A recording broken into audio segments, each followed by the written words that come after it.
First investment criteria we're going to entertain is net present value.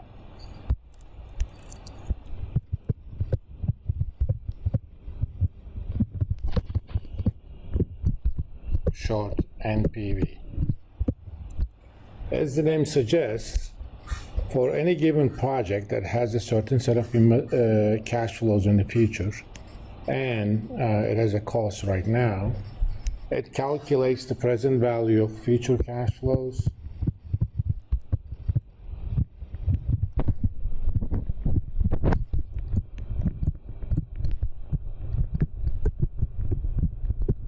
and deducts cost of project now. So letting CF1, CF2, CFN for an N-year project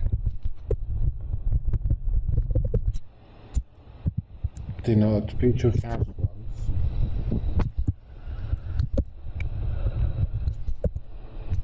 and CF0 as cost of starting the project.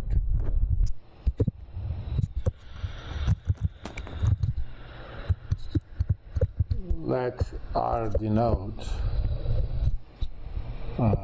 required rate of return.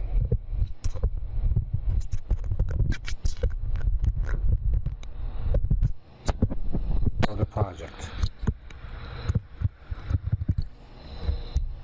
We specifically call this required rate of return. This is kind of a discount rate. This is the rate at which we're going to discount future cash flows. As a rule, riskier projects assigned higher required return. The riskier is a project, the more compensation I need in order to take that project in. So net present value is simple. We're going to take the first cash flow, we're going to discount that by R for 1 year. We're going to take the second cash flow, we're going to discount that by R 2 years, and so on. N years, minus this portion is present value of future cash flows.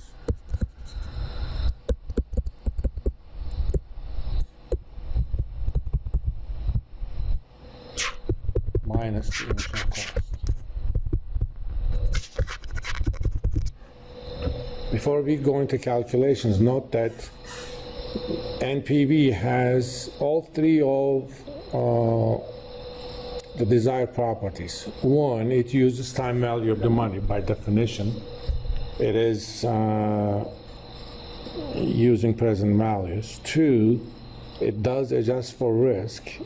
The required rate of return that you're going to use does adjust for risk. And three, NPV itself is the measure of the value you're adding to the firm.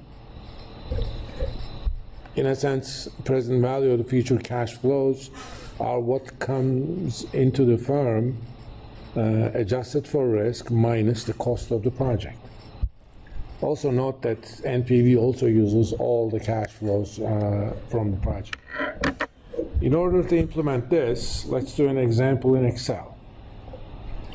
I kind of already started some values. Let's say our discount rate is 15%. This is a project that is going to cost us $300,000 to implement. In year one, it's going to make $50,000 for us, 75, 86, 125, and 123 over the next 3 years, 5 years. Let's first calculate the present values. For each year, take the cash flow, divide that by 1 plus the discount rate. I'm going to hit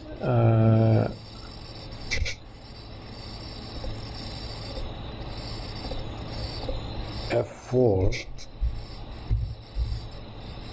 because I'm going to keep using same discount rate, raised to the power number of years. So the $50,000 that we're going to get in year one is actually worth 43,000 and some change, discounted at 15%. Since I was careful about absolute reference to discount rate, I can simply drag the formula, and that will calculate all the present values. For present value of future cash flows, all I have to do is add the present values of each. Since I already have them calculated using the sum function, sum, select the range. This project actually has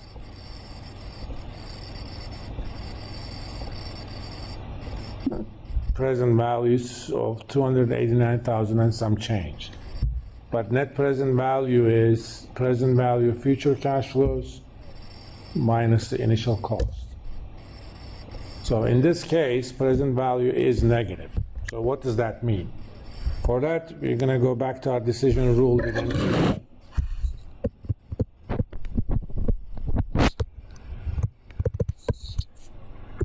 For standalone projects,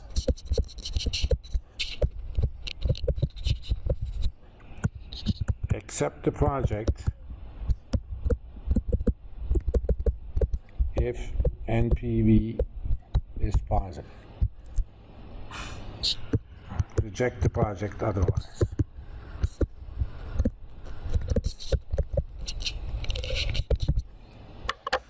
So going back to our example, since NPV is negative, we will not accept this project. Note that that depends on not only cash flows, also the discount rate. If this was a less risky project so that we could live with a 10% return, at a 10% discount rate or required return, future value of present value of the future cash flows is over $300,000, and net present value is positive. So just because at 15 it was not acceptable, does not mean that at 10% it would be unacceptable as well. So a less risky project with the same set of cash flows may still be acceptable to the firm. When you do this for mutually exclusive projects,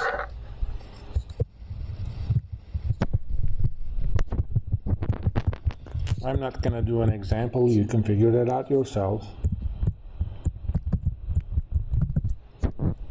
Step 1.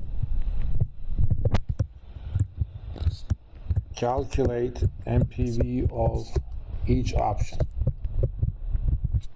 Let's say you have project A and project B. You're going to calculate NPV of A, NPV of B, given the cash flows and required rate of return. If NPV of A is greater than NPV of B, accept project A if NPV of A is also positive. Just because a project is better than the alternative doesn't mean I have to accept that. It also needs to add value. Otherwise, if NPV of B is greater than NPV of A, accept project B if NPV of B is also positive. So with mutually exclusive projects, you don't have to accept either of the projects. Maybe none of them actually add value. You always have the option of doing nothing. If you do nothing, nothing changes in the firm. That's kind of the threshold. At a minimum, it has to add value. Then you're going to pick the project that adds more value because you cannot pick both of them.